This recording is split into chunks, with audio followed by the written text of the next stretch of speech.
ठीक है। तो इससे पहले मैंने तुम लोग को क्या पढ़ाया पता, इंट्रोडक्शन। तो हमें लगता है कि तुम्हें इंट्रोडक्शन समझ में आया होगा कि वॉइस को लेकर के मैंने तुम्हें क्या बताया था, बता इंट्रोडक्शन मीन्स क्या होता है उसके बारे में। इंट्रोडक्शन मीन्स क्या होता है उसकी मतलब वॉइस के, इंट्रोडक्शन मीन्स वॉइस के बारे में, ठीक है। मतलब वॉइस मीन्स क्या होता है जिसके मतलब जिसमें कहीं एक्टिव और पैसिव के बारे में मुझे पढ़ने को मिलता है, ठीक है। क्या होता है एक्टिव, क्या होता है पैसिव। एक्टिव मीन्स क्या होता है, समझ रहे हो। आपने जाना था, आपने पिछले वीडियोज़ में आपने ये बात जाना था कि एक्टिव वॉइस, सुनो वॉइस कहीं ना कहीं क्या होता है जी, VOIC वॉइस। वॉइस मीन्स क्या होता है पता, आवाज़। आपने जाता वॉइस मीन्स क्या होता है ये आवाज़। इस आवाज़ को कहीं ना कहीं 2 भागों में कैटेगराइज किया जाता है। कैटेगराइज मीन्स क्या होता है, बांटा जाता है। इस वॉइस को कितने भागों में बांटा जाता है बताओ, 2। कितने भागों में, 2। VOIC जो वॉइस तुम देख रही हो, VOIC वॉइस, इसको कितने भागों में कैटेगराइज किया जाता है बताओ, 2। जिसको पहला को कहा जाता है क्या, एक्टिव वॉइस। क्या कहा जाता है, ACTIV एक्टिव, एक्टिव वॉइस। अब दूसरा को क्या जाता है बताओ, पैसिव। क्या कहते हैं बताओ, passive voice, passive VOIC voice. तो आपने 2 चीज़ें बड़ी गहराई से जाना था कि वॉइस कहीं ना कहीं के 2 प्रकार का होता है, एक एक्टिव, दूसरा क्या होता है पैसिव। अब एक्टिव पैसिव क्या होता है मेरे बच्चों, ये बात भी आपने जाना था। ये बात भी जाना था कि एक्टिव किसे कहते हैं, सुनो एक्टिव किसे कहते हैं, पैसिव किसे कहते हैं, इस बात को भी आपने बहुत अच्छा से जाना था, ठीक है। तो थोड़ा सा मैं एक बार और डिबेट करूंगा मेरे बच्चों। एक एक्शन मैं ले लेता हूं, ध्यान सुनो। एक मैं एक्शन ले लेता हूं, मान लो टीच। क्या लेता है बताओ, टीच। अब टीच मीन्स क्या होता है, अगर हम थोड़ा सा टीच की बात करेंगे, if you talk about teach, अगर हम टीच की बात करें तो टीच के हिंदी में मतलब होता है पढ़ाना। क्या मतलब होता है बताओ, पढ़ाना। और पढ़ाना क्या है, अपने आप में एक वर्ब है, एक्शन है। क्या है बताओ, पढ़ाना अपने आप में क्या है बताओ, एक एक्शन है। अब बताओ पढ़ाना जो काम है, क्या इसे बिना किए किया जा सकता है क्या। जब तक हम पढ़ाना काम है, जैसे मैं तुम लोगों को पढ़ा रहा हूँ, तो क्या अगर इसे कोई ना करे तो क्या ये हो जाएगा क्या, बिल्कुल नहीं होगा। तो हमें जो ये जो एक्शन है, तो इस एक्शन में क्या जरूरत पड़ने वाला, 2 चीज़ जरूरत पड़ने वाला। एक तो मेरे बच्चों करने वाला और किसी के साथ करने वाला। जैसे होता है ना, इसमें एक अगर पढ़ाने वाला होना चाहिए, तो पढ़ाने वाला को सुनो ध्यान से, इसमें पढ़ाने वाला एक डू मीन्स होता है। देखो टीच मतलब अपने आप तो होगा नहीं, करना पड़ेगा, तो इसके अंदर डू है। क्या है, डू है, ठीक है। तो ऐसे देखो, ऐसा कोई ऐसा एक्शन जिसको बिना किए नहीं किया जा सकता है, उसको करने के लिए कोई ना कोई पर्सन की जरूरत पड़ता है, तो ऐसे वर्ब को कहते हैं मेरे बच्चों डूइंग वर्ब। क्या कहते हैं जरा बताओ, ऐसे वर्ब को क्या कहते हैं बताओ, डूइंग वर्ब। क्या कहते हैं, डूइंग वर्ब। जैसे कि पढ़ाना मतलब पढ़ना, जाना मीन्स गो मीन्स जाना। अब बताओ जाना जो काम है, इसको बिना किए तो हो नहीं सकता है। आना जो काम है, इसको बिना किसी व्यक्ति के द्वारा हो नहीं सकता है। खेलना जो काम है, इसको बिना किसी व्यक्ति के द्वारा नहीं हो सकता है। तो ये जितने भी काम है कहीं ना कहीं इसको बिना किसी व्यक्ति के सहारा से आप नहीं कर सकते। तो ऐसे क्रिया को मेरे बच्चों कहते हैं डूइंग वर्ब। क्या कहते हैं, जोर से बोलो एक बार, डूइंग वर्ब, ठीक है। तो टीच क्या मतलब होता है मेरे बच्चों, पढ़ाना। क्या मतलब होता है, टीच मीन्स क्या होता है बताओ, पढ़ाना। पढ़ाना एक ऐसा एक्शन है जिसको बिना किए नहीं हो सकता है। इसमें किसी का देखो, किसी पर्सन का क्या लगेगा बता, फिजिकल एफर्ट्स। क्या लगेगा बता, physical efforts. Without physical efforts के इस एक्शन को आप नहीं कर सकते। फिजिकल का मतलब क्या था, आपको जैसे मान लो पढ़ा रहे हैं, या आप हंस रहे हैं, या आप किसी को देख रहे हैं, तो इसमें मेरे बच्चों आपकी आवश्यकता होगा ना, आपको कुछ ना कुछ करना पड़ेगा ना। बिना कुछ किए बताओ, बिना कुछ किए क्या आप ये कर सकते हैं, नहीं कर सकते। तो ऐसे वर्ब को कहते हैं मेरे बच्चों डूइंग वर्ब। क्या कहते हैं, जरूर से बोलो एक बार, डूइंग वर्ब, ठीक है। अगर ये डूइंग वर्ब, सुनो ध्यान से, अगर ये डूइंग वर्ब ऑब्जेक्ट लेता है, क्या लेता है बताओ, ऑब्जेक्ट। क्या लेता है बताओ, ऑब्जेक्ट। तो इस कंडीशन में इसका पैसिव वॉइस बनाया जा सकता है।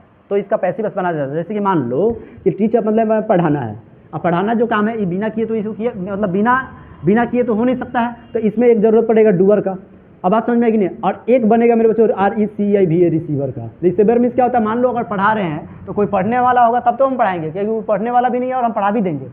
बोलो गलत कि सही मेरे भाई, अगर हम किसी को पढ़ा रहे हैं तो एक मतलब पढ़ने वाला भी है। अगर नहीं अगर पढ़ने वाला भी ना हो और हम किसी को पढ़ा दे, ऐसा हो सकता है बोला, नहीं हो सकता है। तो एक मतलब है मेरे बच्चों, तो जो करने वाला है ना, जो पढ़ाने का जो काम करेगा उसको देखो। अब जो करना को क्या कहेंगे, डू। और डू ER के मतलब क्या होता है, पर्सन। एक ऐसा काम जो इसको करेगा, इसको क्या बोलेगा, डूअर। और रिसीवर मीन्स क्या होता है, जो इस एक्शन को रिसीव करे। तो इस बातों को आपने बहुत भली बात जाना था। तो देखो, तो एक्टिव का मतलब क्या हुआ, डूअर ऑफ द एक्शन। सुनो, ये एक्शन है, इसका नाम क्या है बताओ, एक्शन। इसको इस एक्शन को करेगा, जो करेगा इस एक्टिविटी को जो करेगा उसे हम क्या बोलेंगे, डूअर ऑफ द एक्शन। क्या बोलेंगे, डूअर ऑफ द एक्शन। और इस एक्शन, ई जो एक्शन है, एक्शन मतलब पढ़ाना जो ये काम है, ये जिसके ऊपर अप्लाई होगा, क्या होगा बच्चों, ये जिसके ऊपर अप्लाई होगा उसे हम क्या बोलेंगे, receiver of the action. RECEIVA, receiver of the action. समझ, द रिसीवर ऑफ द जो एक्शन होगा, बड़े गहराई सुनो, रिसीवर ऑफ द एक्शन होगा उसे बोलेंगे पैसिव वॉइस। क्या बोलेंगे, पैसिव। और जो डूअर ऑफ द एक्शन होगा, डूअर मीन्स काम को करने वाला, एक ऐसा एक्शन जिसको कोई व्यक्ति करे, तो उसको बोलेंगे मेरे बच्चों क्या बताओ, एक्टिव वॉइस। क्या बोलेंगे, एक्टिव वॉइस। तो आप समझ पाए कि एक्टिव वॉइस पैसिव वॉइस किसे कहते हैं। हालांकि इसको लेकर के मैंने ढेर सारी बातें 33 मिनट की वीडियोस बनाया था, और इसमें ढेर सारी बातें बताया कि एक्टिव क्या हो सकता है, पैसिव क्या हो सकता है, तमाम बातें मैंने तुझे बताया था। तो चलो कहानी को थोड़ा सा मैं आगे बढ़ाता हूँ। सबसे पहले आपके सामने एक टेंस आ जाता है वॉइस में। सबसे पहले एक वॉइस पढ़ना आपको पता है।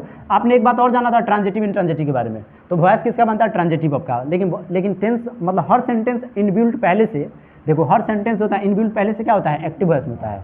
समझ रहे हो, मतलब होता है बाई नेचर। अगर हर सेंटेंस की बात करेगी, बाई नेचर क्या होता है, नेचर समझ रही हो, बाई नेचर क्या होता है बता, एक्टिव वॉइस में रहता है, पैसिव वॉइस हमें बनाना पड़ता है।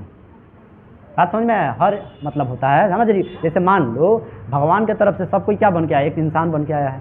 भगवान ने सबको इस तरह से बनाया है, कहीं ना कहीं उसने ये नहीं बनाया लड़की बनाया मैं लड़का बनाया, बस उसने एक मानव को बनाया है। अब यहाँ काम के बाद कहीं ना कहीं कोई चोरी करता है तो उसको चोर नाम दिया जाता है, कोई डॉक्टर कोई किसी को समझाता है तो उसको एडवाइजर कहा जाता है, समझ रहे हो, कोई बस समझ रहे हो, कोई किसी को पढ़ाता है तो उसे टीचर कहा जाता है, कोई पढ़ता है तो उसे क्या कहा, रीडर कहा जाता है। तो समझ रहे, सबको काम के आधार पर यहाँ पर धरती पर आया और सबको अलग अलग काम के आधार पर सबका उसको अलग अलग नाम बनता गया। क्या होता गया बताओ, अलग अलग नाम बनता गया। तो बाई नेचर मेरे बच्चों अगर कोई सेंटेंस को कहा जाए तो बाई नेचर बताओ क्या होता है, कोई भी सेंटेंस बाई नेचर क्या होता है, एक्टिव वॉइस में होता है, पैसिव हमें बनाना पड़ता है, पैसिव हमें बनाना पड़ता है। तो चलो सबसे पहला सेंटेंस हम तुम्हारे सामने पेश करते हैं, जरा बड़े गहराई से सुनिएगा मेरे बच्चों। सबसे पहला सेंटेंस एक टेंस लिख देता हूँ, प्रेजेंट। ऐसे सुनो, present, present INDEFINIT indefinite tense. ऐसे सुनो, सबसे पहला एक सेंटेंस तुम्हारे सामने में मतलब टेंस पेश किया, प्रेजेंट एंड डेफिनिट टेंस। क्या लिखा बता, एक बार स्पेलिंग में पढ़ देता हूँ, PRECENT INDEFINIT indefinite TENS tense. बोल भी मैं दे रहा हूँ ताकि तुझे कोई प्रॉब्लम नहीं हो, देखो तो और वीडियोस देखो भी, तब मैं तुझे स्पेलिंग बोल दे रहा हूँ ताकि तू सुन करके इस चीज़ों को बहुत बढ़िया से लिख पाओ, समझ पाओ, ठीक है। तो मैंने तुम्हारे सबसे पहला सेंटेंस क्या लिखा बता, present indefinite tense. Present indefinite tense किसे कहते हैं ये बात भी जानो, प्रेजेंट एंड डेफिनिट टेंस किसे कहते हैं तो आप ये बात जानते होंगे, टेंस आपने पढ़ा होगा तो ये बात जानते होंगे कि देखो ये क्या करता है, रेगुलर एक्शन को दिखाता है। प्रेजेंट एंड डेफिनिट टेंस क्या होता है, ध्यान से सुनना, ये क्या बताता है, REGULR, रेगुलर एक्शन। ये किसकी बात करता है बता, रेगुलर एक्शन की बात समझ। प्रेजेंट एंड एक्शन का मतलब समझ, कोई भी ऐसा काम जो डेली हो रहा हो, कोई भी ऐसा काम जो क्या कब हो रहा है बताओ, जो डेली तौर पर हो रहा है, एवरीडे तौर पर हो रहा है, तो उसे हम उस एक्शन को क्या कहते हैं, रेगुलर एक्शन। रेगुलर एक्शन के जैसे रूटीन हो सकता है किसी व्यक्ति का, रूटीन समझते हैं। जैसे मान लो कि हम स्कूल जाते हैं, बात समझ में आया कि नहीं आया, और जैसे हम खाना बनाते हैं ये मेरा रूटीन है, जैसे होता है हम समय से डेली तुम्हें आके पढ़ाते हैं ये मेरा रूटीन है। बात समझे, इस तरह से कहीं ना क्या होता है, ये इस तरह के एक्टिविटी को दिखाने के लिए जो टेंस का प्रयोग करते हैं वो टेंस होता है मेरे बच्चों प्रेजेंट एंड डेफिनिट। क्या कौन सा टेंस होता है बता, प्रेजेंट एंड डेफिनिट। तो उसी का बताओ, तो वो क्या करता है बताओ, क्या दिखाता है, रेगुलर एक्शन। क्या दिखाता है, जोर से बोलो एक बार, रेगुलर एक्शन। क्या दिखाता है एक बार बताओ, रेगुलर एक्शन। और इस रेगुलर एक्शन दिखाने के लिए मेरे बच्चों एक स्ट्रक्चर का प्रयोग करना पड़ता है। क्या प्रयोग करना पड़ता है बताओ, एक स्ट्रक्चर। क्या प्रयोग करना पड़ता है बताओ, स्ट्रक्चर। यानी प्रेजेंट एंड डेफिनिट क्या, सुनिएगा बड़े गहराई से, प्रेजेंट एंड डेफिनिट टेंस जो लिखा हुआ है यहाँ पर, उसके एक्शन क्या कैसा होता है बताओ, रेगुलर। रेगुलर का मतलब क्या होता है, जैसे कि सूरज पूरब से उगता है, ये फैक्ट है, ये भी पूरा जगत जानता है, समझ रहे, ये परमानेंट फैक्ट है, कल भी था आज भी है भविष्य में रहेगा। बात से जैसे पानी जो होता है 100 डिग्री सेल्सियस से उबलता है, ये भी फैक्ट है, कभी बदल सकता है क्या, समझ रहे हो कि समझ रहे हो। ईमानदारी एक अच्छा नीति है। तो इतने ऐसी जितनी भी घटनाएं हैं ना, ऐसी जितनी भी घटनाएं, इस घटनाओं को लिखने के लिए एक टेंस, ग्रामर में एक टेंस बनाया गया जिसका नाम दिया मेरे बच्चों प्रेजेंट एंड डेफिनिट टेंस। क्या दिया गया, जोर से बोलो एक बार, प्रेजेंट एंड डेफिनिट टेंस। तो प्रेजेंट एंड डेफिनिट टेंस क्या हुआ बताओ, ऐसे घटनाओं को बनाने के लिए एक नाम दिया गया। ऐसे घटना कौन सा टेंस में बनेगा, तो उसको वो बनेगा प्रेजेंट एंड डेफिनिट टेंस। कौन सा में बनेगा बताओ, प्रेजेंट एंड डेफिनिट टेंस, ठीक है। तो ये बात पता चला, प्रेजेंट एंड डेफिनिट टेंस क्या है, जो रेगुलर फैक्ट को बताता है, जो रेगुलर किसी की आदत हो, टेम्पोररी नहीं, टेम्पोररी समझ रहे हो। टेम्पोररी जैसे मान लो कि आप जो पढ़ रहे हो, रेगुलर पढ़ रही हो, जैसे आप मान लीजिए, जैसे कि अब कोई होता नहीं है कि मान लीजिए आप पटना जा रही हो, कभी जाती नहीं, पटना परीक्षा दे रही हो, तो पटना जाती हो कि जा रही हो, तो तुम्हारे लिए वो एक्शन जाना, जो एक्शन है, एक्शन मैंने काम, वो क्या है बताओ, टेम्पोररी या परमानेंट, टेम्पोररी। तो मेरे बच्चों लेकिन वो टेम्पोररी सिंपल प्रेजेंट टेंस जो है, जिसे प्रेजेंट एंड डेफिनिट आप कह रहे हैं, सुनना ध्यान से, वो टेम्पोररी नहीं दिखाता, क्या दिखाता है बता, परमानेंट। क्या दिखाता है, जोर से बोलो, परमानेंट मीन्स रेगुलर दिखाता है। ऐसे सेंटेंस को कहते हैं मेरे बच्चों प्रेजेंट एंड डेफिनिट टेंस, ठीक है, यहाँ पर लिखा हुआ है। अब ऐसे सेंटेंस को बनाने के लिए कौन सा स्ट्रक्चर के प्रयोग कर, देखो इसमें दो चीज क्लियर होगा आपको, एक सेंटेंस भी बताओ, टेंस भी क्लियर होगा आपका, और टेंस के साथ साथ आपका वॉइस भी क्लियर होगा। हमें लगता है कि आप हमारी बातों को बड़ी गहराई से समझ पा रहे होंगे। आपका तो सेंटेंस तो क्लियर होगा ही, लेकिन सेंटेंस के साथ साथ टेंस भी खत्म। अब चलो ऐसे सुनो, अब ये क्या बना रहे थे बता, प्रेजेंट एंड डेफिनिट टेंस। क्या बना रहे थे बता, प्रेजेंट एंड डेफिनिट टेंस के बारे में आपने जाना था। इस ऐसे घटनाओं को कौन सा स्ट्रक्चर से दर्शाते हैं बताओ, तो इसका स्ट्रक्चर होता है मेरे बच्चों सब्जेक्ट। क्या होता है, जोर से बोलो एक बार, सब्जेक्ट। क्या होता है एक बार जोर से बोलो, सब्जेक्ट। उसके बाद क्या होता है मेरे बच्चों, फर्स्ट फॉर्म। क्या होता है, फर्स्ट फॉर्म। और उसके बाद होता है मेरे बच्चों एस और येस फॉर्म वर्ब में। क्या होता है, एस और एस, इसको कहते हैं, इस वर्ब के फॉर्म को कहते हैं मेरे बच्चों एंडेफिनिट फॉर्म। क्या कहते हैं, यानी V1 और जो V में एस और येस लगा है, तो ऐसे चीजों को कहते हैं मेरे बच्चों एंडेफिनिट फॉर्म। क्या कहते हैं बताओ, एंडेफिनिट फॉर्म। और ये जो चीज है, ये और ये पता है क्या दिखाता है, रेगुलर एक्शन को दिखाता है, रेगुलर फैक्ट। जैसे मैं तुम लोगों को पढ़ाता हूँ, ये मेरा सच्चाई है, मैं टीचर हूँ, मैं पढ़ाता हूँ, बात समझिए, ये रेगुलर एक्शन को दिखाता है। ऐसे फॉर्म में जब भी लिखा रहेगा सेंटेंस तो इसको क्या समझेंगे आप, रेगुलर एक्शन। क्या समझेंगे बताओ, रेगुलर एक्शन। तो सब्जेक्ट हो गया V1 और V5 हो गया, उसके बाद क्या आ जाएगा बताओ, ऑब्जेक्ट। क्या आ जाएगा बताओ, ऑब्जेक्ट। क्या आ जाएगा बताओ, ऑब्जेक्ट। समझ रहे कि नहीं समझ, ये हो गया। अब एक सेंटेंस तुम्हारे सामने पेश करता हूँ, बड़े गहरे से सुनना कि देखो एक सेंटेंस है तुम्हें कि आई स्कोल्ड, सुनना ध्यान से, आई स्कोल्ड राम, बड़े गहराई से सुनिएगा। क्या लिखा बता, आई स्कोल्ड राम के मतलब क्या हुआ, मैं राम को डांटता हूँ। आई स्कोल्ड श्याम मतलब मैं श्याम को डांटता हूँ। आई स्कोल्ड अमन मतलब मैं अमन को डांटता हूँ। आई स्कोल्ड अंजलि तो मैं अंजलि को डांटता हूँ। आई स्कोल्ड सुनीता मैं सुनीता को डांटता हूँ। तो मेरे बच्चों डांटना अपने आप में क्या है बताओ, एक एक्शन है कि नहीं। डांटना एक अपने आप में क्रिया है, मीन्स वर्ब है। अब डांटने का काम कौन करेगा, मैं, तो ये हो जाएगा मेरे बच्चा पार्टी सब्जेक्ट। क्या हो जाएगा बताओ, सब्जेक्ट। मैं एक एक बातों को बड़े गहराई से तुझे समझाने की कार्य कर रहा हूँ, तो हमें लगता है कि आप इस अगर ध्यान से सुनेंगे तो 100% समझ पाएंगे आप, ठीक है। तो बताओ पढ़ाने का काम कौन करेगा, अब सवाल करोगे पढ़ाने का काम कौन करेगा, मैं, तो ये क्या हो गया बताओ, सब्जेक्ट। किसे पढ़ा रहे हैं बताओ, किसे पढ़ा रहे हैं बताओ, तो सवाल करेंगे वर्ब से ही। देखो वर्ब से 2 सवाल करना है आपको, वर्ब से कितने सवाल करना, 2। क्या सवाल करना, कौन पढ़ा रहा है, मैं राम को पढ़ाता हूँ, तो कौन पढ़ा रहा है बताओ, मैं, तो ये तुम्हारा सब्जेक्ट होगा। किसे पढ़ा रहे हो बताओ, राम को, तो ये क्या हो गया बताओ, ऑब्जेक्ट। अब जाओ सोचो, अब बताओ ये जो एक्शन है, सुनना ध्यान से, इसमें किसको प्रायोरिटी दिया गया सेंटेंस में, इस आई स्कोल्ड राम के, तो मैं राम को डांटता हूँ, ये अपने आप में कंप्लीट स्टेटमेंट है। ध्यान सुनना, ये क्या है, अपने आप में कंप्लीट स्टेटमेंट है। मतलब होता नहीं, कौन डांट रहा है, तो राम डांट रहा है, या मैं डांट रहा हूँ। मैं किसे डांट रहा हूँ, राम को डांट रहा हूँ। तो ये अगर कोई बोलेगा कि कोई पूछेगा कि आप किसे डांट रहे हैं, तो मैं बोलूँगा कि आई स्कोल्ड राम, मैं राम को डांटता हूँ। आप किसे हमेशा डांटते हैं, तो मैं राम को डांटता हूँ। तो क्या ये बात बोलने से क्या ये बात कंप्लीट है कि नहीं। स्टेटमेंट के मतलब होता है बच्चा पार्टी बयान। क्या होता है बता, बयान। तो क्या ये अपने आप में कंप्लीट है या नहीं, बताइए आप। बिल्कुल कंप्लीट है कि मैं राम को डांटता हूँ, ये अपने आप में कंप्लीट है। लेकिन एक सेंटेंस में आपके सामने और पेश करूंगा, तो क्या आप उसमें जजमेंट कर पाएंगे कि ये सेंटेंस सही है। यदि आप वहाँ जाओगे तो फिर क्या, यदि तुम वहाँ जाओगे, यदि तुम उसे धोखा दोगे, यदि तुम उससे मिलोगे, तो क्या लग रहा है, यदि तुम उससे मिलोगे तो क्या, यदि तुम यहाँ आओगे तो क्या, तो लग रहा है आपको ये सेंटेंस कंप्लीट है। यदि तुम उसे पीटोगे तो क्या, तो ये सेंटेंस अपने, ये बताओ ये अधूरा है कि नहीं, बताओ। जब तक इसके आगे नहीं बोलेंगे तब तक ये सेंटेंस कंप्लीट नहीं हो पाएगा, ये चीज़ें कंप्लीट नहीं हो पाएगा, स्टेटमेंट कंप्लीट नहीं हो पाएगा। समझ रहे हो, तो ये का मतलब ये अपने आप में कंप्लीट नहीं है। जो चीज़ कंप्लीट नहीं है उसे आप सेंटेंस नहीं कर सकते। सेंटेंस क्या होता है मेरे बच्चों, सेंटेंस होता है अपने आप में कंप्लीट स्टेटमेंट। क्या होता है, जोर से बोलो एक बार। सेंटेंस किसे कहते हैं, जो अपने आप में कंप्लीट हो, जिसको किसी की आवश्यकता ना हो, उसे हम क्या कहते हैं बताओ एक बार, सेंटेंस। क्या कहते हैं बच्चा पार्टी बताओ, सेंटेंस। सेंटेंस में क्या होता है, स्टेटमेंट इज टोटली कंप्लीट। जो चीज़ अपने आप में कंप्लीट हो उसे हम क्या कहते हैं, एक बार जोर से बोलो, सेंटेंस। तो इसे आप क्या कहेंगे बच्चा पार्टी बताइए, आई स्कोल्ड राम के मतलब मैं राम को डांटता हूँ, ये अपने आप में कंप्लीट सेंटेंस है। लेकिन इसी को आप ऐसे लिख देते हैं, बड़े गहरे सुनिएगा, इफ लिख देंगे। इफ मीन्स होता है बच्चा पार्टी यदि मैं राम को डांटूंगा, यदि मैं राम को डांटूंगा तो फिर क्या, तो तुम पूछोगे ना यदि मैं राम को डांटूंगा तो क्या, यदि तुम वहाँ जाओगे तो देख लेना, यदि तुम वहाँ जाओगे तो तुम कहोगे ना यदि तुम वहाँ जाओगे, तो तुम पूछोगे तो क्या। तो इसका जैसे आप मेरे बच्चों इस सेंटेंस सुनो, इसके साथ देखो ये सेंटेंस सब्जेक्ट वर्ब, देखो सब्जेक्ट वर्ब ऑब्जेक्ट, जो सब्जेक्ट लिखा है वर्ब लिखा है, उसके बाद ऑब्जेक्ट जो लिखा है, इसके साथ जैसे ही आप जोड़ देंगे क्या बता, इफ। क्या जोड़ देंगे बता, इफ। तो इफ जोड़ते ही अपने आप में सेंटेंस इनकम्प्लीट हो जाएगा। क्या हो जाएगा, इनकम्प्लीट मीन्स अधूरा। अधूरा जैसे होते ये सेंटेंस नहीं हो जाएगा, सेंटेंस आप इसे नहीं कर सकते। ऐसी चीज़ों क्या कहते हैं, थोड़ा सा एक नॉलेज के लिए समझ लो मेरे बच्चों, इसको कहते हैं क्लॉज। क्या कहते हैं बताओ, क्लॉज। क्या कहते हैं, क्लॉज कहते हैं। जोर से बोलो एक बार प्रेम से, क्या बोलते हैं, क्लॉज। तो मेरे बच्चों अगर इफ को हटा दिया जाए, सुनिएगा बड़े गहराई, इफ को हटा दिया जाए तो ये अपने आप में एक कंप्लीट स्टेटमेंट है। बड़े गहराई सुनिएगा, इफ को अगर हटा देंगे तो ये अपने आप में क्या है बता, एक कंप्लीट स्टेटमेंट है। और कंप्लीट स्टेटमेंट होने की वजह से आप इसे क्या बोलेंगे, एक बार प्रेम से बोलिएगा बच्चों, क्या बोलेंगे इसे, सेंटेंस। क्या बोलेंगे बताओ एक बार, सेंटेंस। सेंटेंस इसे क्यों बोलेंगे बताइए आप, सेंटेंस इसे क्यों बोलेंगे, क्योंकि ये अपने आप में एक कंप्लीट स्टेटमेंट है, मतलब एक कंप्लीट वाक्य है। इस वजह से आप इसे क्या बोलेंगे बताओ, सेंटेंस। क्या बोलेंगे, सेंटेंस। अब इस सेंटेंस में बच्चा पार्टी एक और बात देख रहे हैं कि पढ़ाना अपने आप में एक एक्शन है। इसमें किसकी बात हो रहा है मेरे बच्चों, सब्जेक्ट किसे कहते हैं, जिसके बारे में मेंशन हो। एक बात और समझ लो, हम व्हाट इज सब्जेक्ट, अगर हम तुमसे कहेंगे बच्चा पार्टी, एक और बात कह रहे हैं, इसे सुनिएगा कि व्हाट इज सब्जेक्ट, सब्जेक्ट किसे कहते हैं, जिसके बारे में सेंटेंस में मेंशन हो। पता होता है, समझिएगा ध्यान से बड़े गहराई से, समथिंग, बड़े गहराई, समथिंग मेंशन्ड, ध्यान से समझिएगा बड़े गहराई से, MENTIONED, समथिंग मेंशन्ड, मतलब कोई भी ऐसा, कुछ भी ऐसा चीज जो मेंशन किया गया, मेंशन में जिक्र किया गया है। मेंशन मीन जानते हैं क्या होता है, जिक्र किया गया।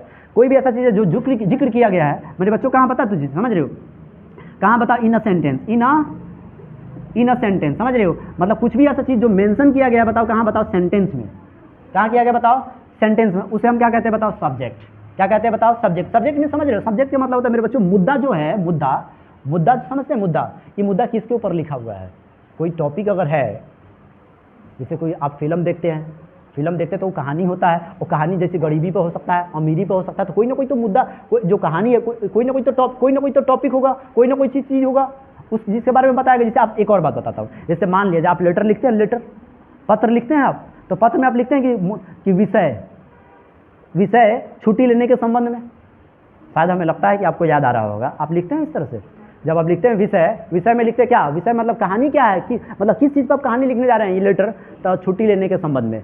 तो विषय ये क्या हुआ बताओ, सब्जेक्ट। तो आप समझ पाए सब्जेक्ट किसे कहते हैं। सब्जेक्ट मेरे बच्चों किसे कहते हैं, सब्जेक्ट में होता है मेंशन, देखो something mention in a sentence, तो सेंटेंस में जो चीज़ मेंशन जिसके बारे में किया गया रहता है, ठीक है, तो उसे कहते हैं कहीं ना कहीं का सब्जेक्ट। जैसे मान लो अब यहाँ से हटा दे, स्कूल ड्राम इन मतलब in a party, I scolded Ram in the party, मैं राम को मतलब कोई जो है राम को पार्टी में डांटता है, तो इस काम का करता है तो कोई मतलब इतना जो बड़ा कहानी, तो गहराई से सुनिए, एक सेंटेंस को मैं कंप्लीट ही कर देता हूँ, ठीक है। जैसे एक सेंटेंस को थोड़ा सा इसको और आगे बढ़ा दूँ मैं, बच्चा पार्टी ध्यान से सुनिएगा।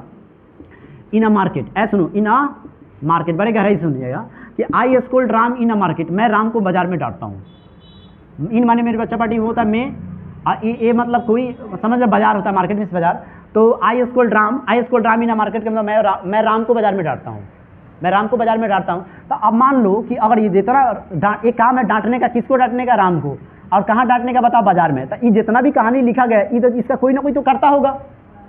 बताओ ये कहानी तो किसी न किसी के, बताओ ये किसी का, बताओ ये कहानी जो है, इस कहानी को जो है कोई ना कोई तो किसी न किसी व्यक्ति को तो जरूर प्राथमिकता दिया जाएगा, कि नहीं दिया जाएगा, उसी को मेन समझा जाएगा, उसी को कहते हैं सब्जेक्ट। हमें लगता है कि इतनी कहानी, इतनी बोलने के बाद आप हमारी बातों को बड़े गहराई से समझ पाएंगे। बोलो गलत कि सही, मतलब समझ रहे हो। अच्छा बताओ, जो ऑब्जेक्ट होता है, ऑब्जेक्ट के बारे में क्या मेंशन, ऑब्जेक्ट तो ऐसे ही नॉन लिविंग थिंग होता है, तो क्या उसके बारे में क्या मेंशन कर सकते हैं, पहले समझना। तो समझना सब्जेक्ट किसे कहते हैं, जिसके बारे में कहानी की मेंशन किया गया, उसे हम क्या कहते हैं बताओ, उसे क्या कहते हैं सब्जेक्ट। तो आप समझ पाए सब्जेक्ट किसे कहते हैं, इसे मिटा दे, हालांकि वीडियो में चला गया होगा तो तुम लिख सकती है, इसे कोई प्रॉब्लम है, समझ रहे हो। तो लिख दिया सब्जेक्ट किसे कहते हैं, सब्जेक्ट क्या है, मेंशन। सब देखो, something mentioned in a sentence, sentence में जो चीज़ मेंशन किया गया उसे हम क्या कहते हैं, जोर से बोलो एक बार प्रेम से, सब्जेक्ट कहते हैं। इसे एक बार रब कर देता हूँ, मैं हटा देता हूँ, ध्यान से, कई बार मैं बोल रहा हूँ आपको, अब जरा समझिएगा।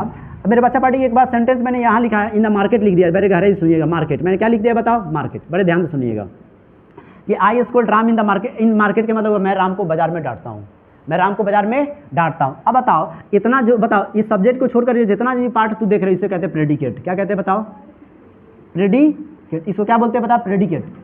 अब समझ, इसे क्या बोलते हैं सब्जेक्ट। तो मतलब वो इस आदमी के इतना जो, ये जो प्रेडिकेट की जो कहानी है, एक मतलब ये इस कहानी का, इस कहानी बता, ये कहानी इसका है, इसी के बारे में कहानी है, तो इसीलिए इसको क्या कहा जाए बताओ, सब्जेक्ट। अगर समझ, सब्जेक्ट कहा जाएगा अगर ये सब्जेक्ट एक्शन का हो, बड़े गहराई से सुनिएगा, अगर ये सब्जेक्ट एक्शन का हो, अगर ये सब्जेक्ट एक्शन का मतलब कुछ और का भी होता है। अगर ये सब्जेक्ट जो है एक्शन का, डांटना अपने आप में एक्शन है, बताओ है कि नहीं बताओ, डांटना है कि अपने आप में एक्शन है। अगर इस एक्शन का, अगर ये एक्शन का, अगर डूअर इस एक्शन का डूअर जो है अगर सेंटेंस में सब्जेक्ट बने तो इसे कहते हैं एक्टिव वॉइस। पहले ये बात समझ में आएगी नहीं है। अगर इस एक्शन का डूअर नहीं, अगर रिसीवर सब्जेक्ट बने तो इसे पैसिव वॉइस बोलेंगे। हमें लगता है कि बहुत सारी डिबेट कर रहा हूँ मैं, कई चीज़ें मैं बताने की बिल्कुल कोशिश कर रहा हूँ और हमारी बातों को बड़े गहराई से आप समझने की कोशिश कर रहे होंगे, ठीक है। तो समझ रहे हैं, तो इस एक्शन का डूअर अगर सेंटेंस में अवेलेबल है, मतलब उपलब्ध है, तो आप उसे क्या बोलेंगे, एक बार जोर से बोलो, एक्टिव वॉइस। क्या बोलेंगे, एक्टिव वॉइस। अब जरा समझना ध्यान से, अब आपको क्या करना है, ध्यान से सुनिएगा, अब आपको करना क्या है, बड़े गहराई सुन लीजिएगा कि I scold Ram in the market, मैं राम को, अब सुनो, अब जरा सोचो, ये प्रीपोजिशन हो गया, प्रीपोजिशन के बाद आता है उसे हम क्या कहते हैं बताओ, प्रीपोजिशन के बाद आता है उसे हम क्या कहते हैं, ऑब्जेक्ट कहते हैं। क्या कहते हैं, सुनो, start, I am going to start again. देखो, अब ये पता है तुझे क्या है, ये ऑब्जेक्ट है, क्या है बताओ, ऑब्जेक्ट है। अगर ये ऑब्जेक्ट सेंटेंस में फर्स्ट आएगा, क्या आएगा बताओ, फर्स्ट, तो फर्स्ट आएगा तो बताओ ये एक्शन के क्या बता, रिसीवर है कि डूअर है, रिसीवर है। ये एक्शन के क्या बताओ, ये एक्शन के रिसीवर है और ये एक्शन के क्या बता, डूअर है। डी मीन्स डूअर और री मीन्स रिसीवर। अब बताओ, रिसीवर अगर पहले आ जाएगा तो इसका मतलब ये बताओ, इस वर्ब, बताओ ये इस वर्ब का ऑब्जेक्ट है। अब बताओ ये इस वर्ब का क्या बताओ, ऑब्जेक्ट है, और ऑब्जेक्ट कहीं सब्जेक्ट नहीं हो सकता है, और सब्जेक्ट कहीं ऑब्जेक्ट नहीं होता, लेकिन ऐसा ही सेंटेंस होने वाला है। बड़े गहराई सुनो, ये सब्जेक्ट है, इस वर्ब का ये सब्जेक्ट है, और ई ऑब्जेक्ट है, सुनो, ई ऑब्जेक्ट है इस वर्ब का। बड़े गहराई सुनिएगा, आई प्रीपोजिशन का ऑब्जेक्ट है, और वॉइस सिर्फ वॉइस किसका बनता है, ऑब्जेक्ट का ही बनता है, लेकिन वो वर्ब का ऑब्जेक्ट हो। किसका ऑब्जेक्ट हो बताओ, वर्ब का। जैसे डांटता है तो किसे डांटता है, राम को, तो ई ऑब्जेक्ट है किसका बताओ, स्कोल्ड वर्ब का। किसका बताओ, ऑब्जेक्ट हो। तो वॉइस ऑब्जेक्ट, देखो ऑब्जेक्ट यहाँ भी है और ऑब्जेक्ट यहाँ, लेकिन किसका वॉइस बनेगा बताओ, इस ऑब्जेक्ट का, क्योंकि ई वर्ब का ऑब्जेक्ट, ई प्रीपोजिशन का ऑब्जेक्ट है, ठीक है। अगर सेंटेंस, सुनो, एक कंडीशन में अगर ये ऑब्जेक्ट है, ऑब्जेक्ट को क्या बनना है बताओ, सब्जेक्ट। क्या बनना है, सब्जेक्ट। तो ऑब्जेक्ट अगर क्या, ऑब्जेक्ट सेंटेंस में सब्जेक्ट बन सकता है, नहीं बन सकता है। क्या सब्जेक्ट से ऑब्जेक्ट बन सकता है? नहीं। अगर तुम ऐसे लिखोगे, देखो राम को पहले लिख दोगे, राम क्या है बताओ? ऑब्जेक्ट। क्या है बताओ? सुनो, राम क्या है बताओ? ऑब्जेक्ट है। तो राम को मैंने यहाँ कर दिया, स्कोल्ड को स्कोल्ड कर दिया, और देखो अब ये वर्ब है तो ये क्या हो गया बताओ? ऑब्जेक्ट नहीं हो गया। एक का मतलब ये हुआ कि राम मुझे डांटता है, लेकिन कहानी में है कि मैं राम को डांटता हूँ। ये सेंटेंस सही हो गया, लेकिन अर्थ बदल गया। अर्थ क्या हो गया कि पहला सेंटेंस में था मैं राम को डांटता हूँ, और दूसरा सेंटेंस में हुआ कि राम को अगर पहले लिख दिया तो एक मतलब राम मुझे डांटता है, लेकिन बात ऐसी नहीं है। बात क्या है?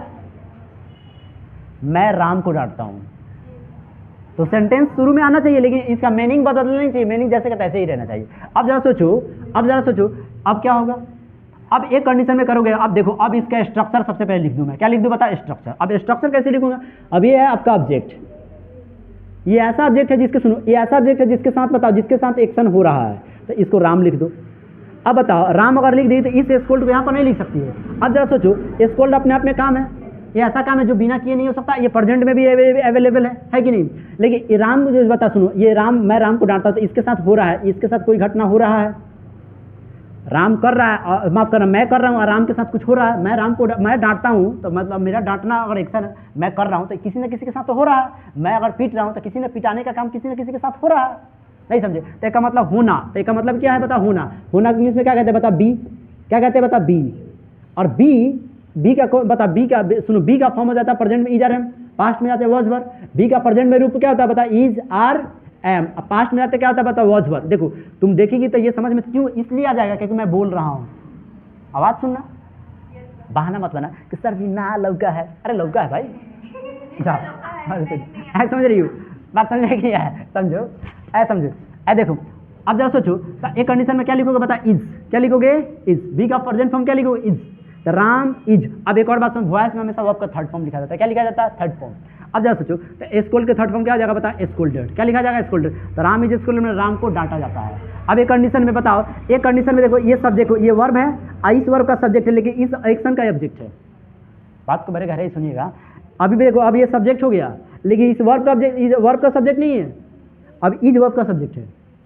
जो इसके साथ बताओ, जो होना जो है, मतलब होता नहीं बी, ये जो इसके साथ हो रहा है, समझे? हो रहा है, बी मीन्स क्या था बता? होना, जो इसके साथ हो रहा है। तो राम इज स्कोल्डेड में राम को डांटा जाता है। अब बताओ, अब ये बी फॉर्म है और ये स्कोल्डेड है, तो राम इज स्कोल्डेड में राम को डांटा जाता है। अब बताओ, अब जरा सोचो, अब ये आई को लिखोगे, आई के बताओ वर्ब के बाद आई को लिखोगे तो क्या लिखोगे? मी में। कैसे लिखोगे बताओ? मी बनाओगे। अब बताओ, अब मी लिखोगे वर्ब के बाद डायरेक्ट, अगर मी लिख देगा मतलब ये ऑब्जेक्ट हो गया। क्या हो गया बताओ? ऑब्जेक्ट। अब ये ऑब्जेक्ट है तो किसका ऑब्जेक्ट है? अभी ऑब्जेक्ट है तो ये किसका ऑब्जेक्ट है? तो आई तो ऑब्जेक्ट बता। आई तो अगर ऑब्जेक्ट स्कोल्ड के डायरेक्ट बाद लिखोगे मी, तो का मतलब हुआ इस वर्ब का ऑब्जेक्ट है, लेकिन ऑब्जेक्ट नहीं है। इस एक्शन का ये डूअर है। डूअर मीन्स क्या होता? करता। इसीलिए मेरे बच्चों ऑब्जेक्ट अगर बना तो इसको लगाओ बाई, प्रीपोजिशन। प्रीपोजिशन के बताओ, ये प्रीपोजिशन का ऑब्जेक्ट हो गया। तो ये ऑब्जेक्ट है, ये प्रीपोजिशन का, लेकिन ये सब्जेक्ट है। इतना मिलकर के ये सब्जेक्ट है इस एक्शन का, और ये ऑब्जेक्ट है इस वर्ब का, लेकिन ये सब्जेक्ट है इस वर्ब का। थोड़ा समझना पड़ेगा बड़े गहराई से। 2 3 देखेगी, बहुत सारी चीज़ समझेगी, तो हमें लगता है जरूर समझ में आएगा। और अब इसका स्ट्रक्चर का हम निष्कर्ष निकाल लेते हैं। देखो, सबसे पहले आपने वॉइस में देखा, सिंपल प्रेजेंट टेंस का वॉइस देखा, तो सबसे पहले क्या हुआ बता? ऑब्जेक्ट। क्या हुआ बता? ऑब्जेक्ट। उसके बाद क्या हुआ? Is are am. क्या हुआ? Is are am. और उसके बाद क्या हुआ बताओ? Third form. उसके बाद क्या होगा? बाई लगा के सब्जेक्ट। क्या होगा? सब्जेक्ट। जैसे एक सेंटेंस और बताता हूँ, ध्यान सुनो। एक है ही, ऐसा सुना, ही राइट, सुनो, ही डब्ल्यू, ही राइट्स। क्या लिखा बच्चा पार्टी बताओ? ही राइट्स मैंने वह लिखता है। क्या लिखता है बताओ? लेटर। क्या लिखा बताओ? ही राइट्स लेटर, मैंने वो लेटर लिखता है। वो लेटर मीन्स क्या था? पत्र। लेटर मीन्स क्या था बच्चा पार्टी बताओ? पत्र। वो पत्र लिखता है। अब बताओ, पत्र लिखने का काम कौन करेगा? वह, ये सब्जेक्ट। क्या लिखेगा बताओ? पत्र। अब बताओ, ये ऑब्जेक्ट। पता है चला कैसे ऑब्जेक्ट हुआ? सवाल करोगे इसी वर्ब से, लिखना अपने आप में एक वर्ब है। ये सवाल करोगे कौन लिखता है? वह, सब्जेक्ट। क्या लिखता है?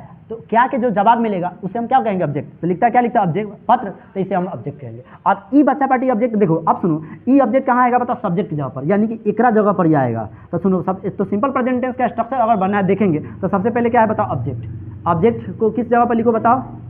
सब्जेक्ट जगह। किसके जगह पर लिखोगे? सब्जेक्ट की जगह पर। तो सब्जेक्ट बताओ, और लेटर बताओ, ये लेटर ऑब्जेक्ट है, लेकिन ये क्या बन जाएगा बताओ? अब सब्जेक्ट। क्या बनेगा? सब्जेक्ट। लेकिन सब्जेक्ट बन गया। और उसके बाद क्या लिखा है बताओ? इज आर एम में से कोई एक। क्या लिखा? इज आर एम में से कोई एक। तो लेटर है, तो लेटर के साथ क्या लिखोगे बताओ? इज। क्या लिखोगे? इज। उसके बाद बच्चा पार्टी क्या है बताओ? वर्ब के कौन सा फॉर्म बताओ? Third form. तो राइट के थर्ड फॉर्म क्या आ जाएगा बताओ? RITTEN, return. क्या लिखेंगे? रिटर्न। तो बताओ, लेटर इज रिटर्न में पत्र लिखा जाता है। अब मैसेज इज रिटन मतलब मैसेज लिखा जाता है, अब बुक इज रिटन मतलब बुक लिखा जाता है, और बाय मीन्स बच्चा पार्टी होता है के द्वारा, क्या होता है बताओ, के द्वारा, किसके द्वारा बताओ मेरे बच्चों, ही। अब ही लिखेंगे यहाँ पर, लेकिन ही तो पता है ये प्रीपोजिशन है, प्रीपोजिशन के बाद क्या आता है बताओ, ऑब्जेक्ट, तो ही नहीं लिखे क्या लिखेंगे बताइए आप यहाँ पर, ही। तो क्या आप हमारी बात समझ पाए?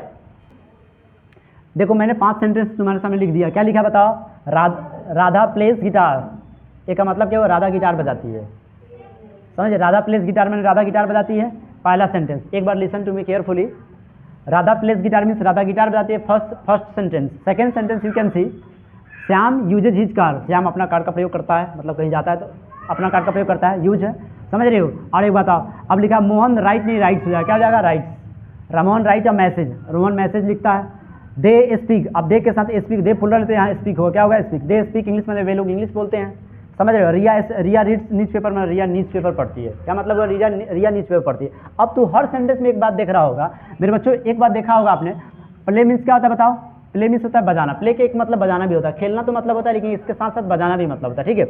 अब बता प्ले मीन्स क्या होता है बताओ, बजाना। अब ये अपने आप में एक्शन है, सुनिएगा बच्चों ध्यान से, प्ले मीन्स क्या होता है, प्ले अपने आप में एक्शन है, और इस एक्शन का डूअर सेंटेंस में फर्स्ट में अवेलेबल है ना, तो इसलिए इसको क्या कहा जाता है, एक्टिवर्स, क्या कहा जाएगा बताओ, एक्टिवर्स। बड़े गहराई से सुनते रहिएगा। यूज मीन्स क्या होता है बता, प्रयोग करना, यूज मीन्स क्या होता है बता, प्रयोग करना। अब प्रयोग करना एक अपने आप में काम है, और इसको करने वाला अगर सेंटेंस में पहले आ जाए तो उसको क्या बोलोगे मेरे बच्चों, सब्जेक्ट, क्या बोलोगे सब्जेक्ट, किसका सब्जेक्ट, इस वर्ब का सब्जेक्ट, यानी कि कोई भी ऐसा वर्ब है उसका डूअर अगर सेंटेंस में पहले अगर आ जाता है तो उसे हम क्या बोलेंगे बता, एक्टिवर्स, क्या बोलेंगे बच्चों बताओ, एक्टिवर्स। तो देखा आपने कि श्याम यूज हिज पेन, मतलब श्याम अपना कलम का प्रयोग करता है, कौन करता है, श्याम, तो सब्जेक्ट हो जाएगा, और क्या प्रयोग करता है, अपना कलम, तो क्या हो जाएगा बता, ऑब्जेक्ट, ठीक है। तो ई ऑब्जेक्ट सुनो, अब बता कौन, बता सुनो, कौन बजाता है, राधा, तो सब्जेक्ट क्या बजाता है बताओ, ऑब्जेक्ट, गिटार, तो ये ऑब्जेक्ट, समझ। फिर से याद देखो, राइट मीन्स क्या होता है, लिखना, लिखना क्या अपने आप में वर्ब है, कौन लिखता है बता, मोहन, सब्जेक्ट, क्या लिखता है बता, मैसेज, तो ये ऑब्जेक्ट।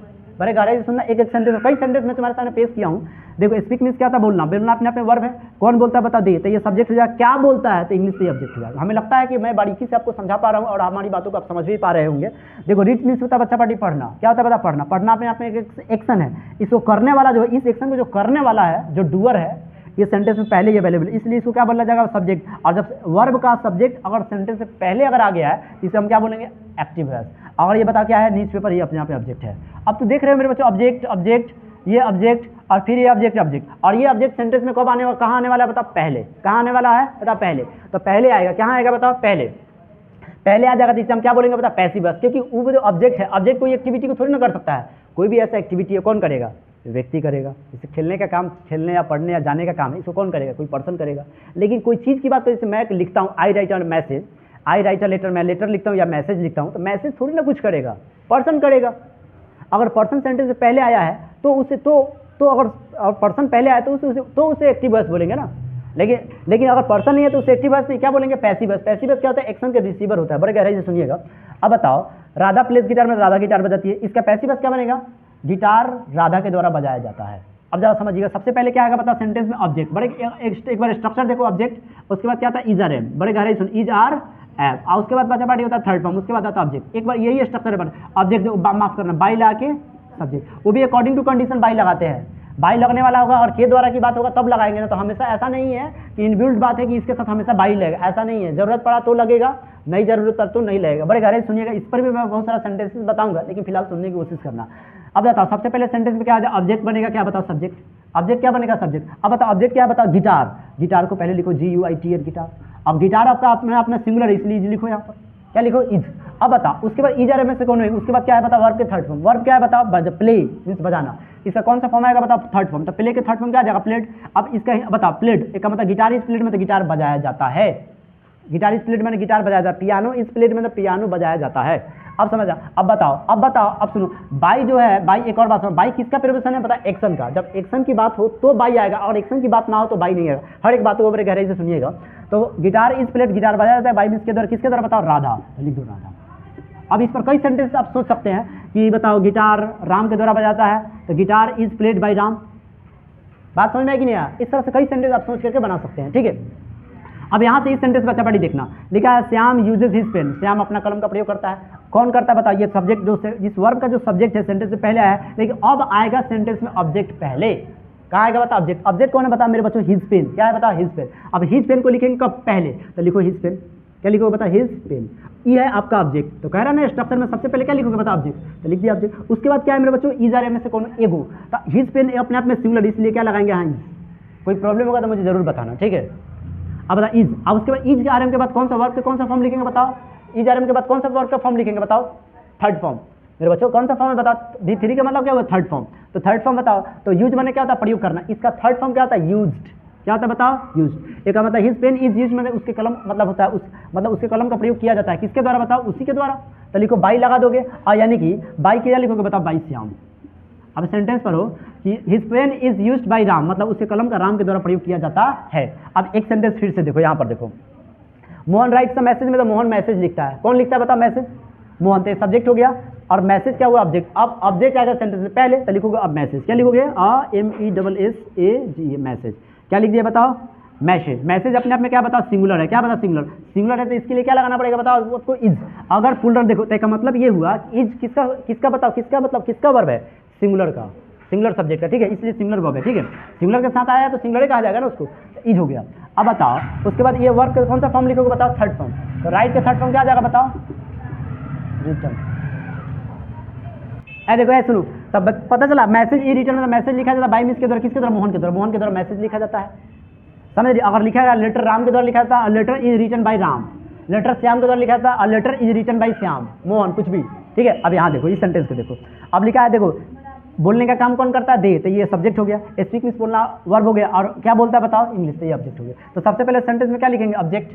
तो ऑब्जेक्ट क्या है बताओ आपका, इंग्लिश, क्या है बताओ, इंग्लिश। इंग्लिश आपका सबसे पहले क्या लिखना बताओ, ऑब्जेक्ट, सब्जेक्ट के रूप में, तो लिख दिया। उसके बाद क्या इज आर एम में से कौन एक, तो इज लिख दो। उसके बाद थर्ड फॉर्म, तो थर्ड स्पीक के थर्ड फॉर्म क्या आ जाएगा बताओ, स्पोकन। क्या आ जाता है बताओ, स्पोकन। तो इंग्लिश इज स्पोकन का मतलब इंग्लिश बोला जाता है, हिंदी इज स्पोकन मतलब हिंदी बोला जाता है, अरबी इज स्पोकन में अरबी बोला जाता है, उर्दू इज स्पोकन में उर्दू बोला जाता है। हमें लगता है कि एक एक चीज़ को बड़े गहराई सुनी कि तो हर एक बात तुझे समझ में आएगा। अब बोला जाता है किसके द्वारा था, बाई मीन्स होता है बच्चा पार्टी के द्वारा, क्या मतलब हो जाता है, के द्वारा, किसके द्वारा बताओ, किसके द्वारा बताओ, बाई दे। अब दे अपने आप में देखो, दे अपने आप में देखो, ये प्रिपोजिशन, प्रिपोजिशन बात क्या आएगा, ऑब्जेक्ट। दे नहीं आगे क्या आएगा बताओ, देम, क्या आएगा बताओ, एक एक बात को समझ पा रही होगी। देखो अब यहाँ देखो, रिया रीड्स न्यूज पेपर, रिया न्यूज पेपर पढ़ती है, तो सबसे पहले सेंटेंस में क्या आएगा, ऑब्जेक्ट। ऑब्जेक्ट कौन है बताओ, न्यूज पेपर, क्या बताओ, न्यूज पेपर। तो न्यूज पेपर लिख दिया। अब न्यूज पेपर अपने आप में सिंगुलर है, इसलिए क्या लिखेंगे बताओ, इज। अब बताओ पढ़ना, पढ़ना जो अपने आप में वर्ब है। अब रीड के जो तीनों फॉर्म है, रीड रीड तीनों फॉर्म सेम ही होता है, इसलिए आप क्या यहाँ क्या लिखेंगे बताओ, रीड। अब बताओ न्यूज पेपर पढ़ा था, न्यूज पेपर इज रीड। अगर बताओ अगर रहेगा रामायण पढ़ा था, Ramayana paper, Ramayana is read. अगर कुरान पढ़ा था तो कुरान इज रेड। अब बताओ किसके द्वारा पढ़ा जाता है बताओ, ऐसे सुनो, किसके द्वारा लगाओ, बी बाई। किसके द्वारा पढ़ा जाता है बताना मुझे, किसके द्वारा बताओ, रिया के द्वारा। लिखो रिया। 5 सेंटेंस मैंने बता दिया, बोलो ये समझ में आएगी नहीं 5 सेंटेंस।